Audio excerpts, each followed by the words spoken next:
Hello and welcome to the second day of your 28-day Healthy Skin Challenge. And this week we are focusing on elimination. We want to remove any of the factors that contribute to causing inflammation and premature aging in your skin. The first thing that we discuss with cleansers, and today I'd like to look at why pH is so important. Your skin has a pH level and it's actually quite acid. And this ensures that bacteria doesn't overgrow and thrive and create more inflammation on your skin. Now, when you introduce cleansers that are alkaline, things that actually have soap in them, or even some of these detergents that aren't healthy for your skin, like sodium lauryl sulfate, you're going to be disrupting the healthy balance of pH in your skin and actually creating bacterial overgrowth.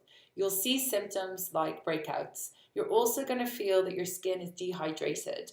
And that means that the cleanser you're using is just not the one that's right for you. It's time to give it up. So I'm here just to give you a little bit of advice on what type of pH you should be looking for, and that would be anything below 3.5.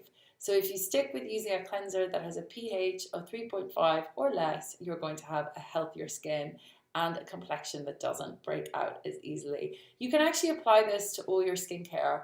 Not that you need to use things that are always acid, but if you think about it, some of your makeup, for example, the things that you leave on your skin for most of the day probably doesn't have a very acid pH either. So some of the things that we see with dry cheeks and oily T-zone often are created by the products that we're using. It isn't actually a condition that you were born with, it's one that you created.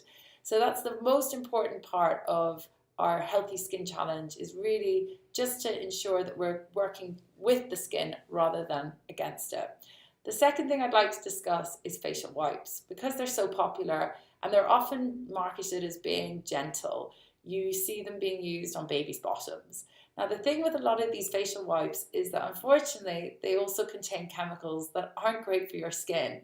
And when you're introducing these ingredients onto the surface of your skin, you're actually removing some of the lovely natural moisture factors that keep it well hydrated. You're pretty much damaging the very barrier of your skin that's designed to keep things in and not let things out.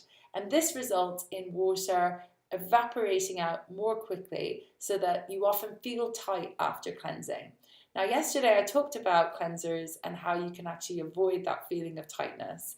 If you have any questions around your cleanser, or if you want some advice on how you can get your skin healthy again, then please do check out our online consultation form via the website, or just leave a comment in the message box below.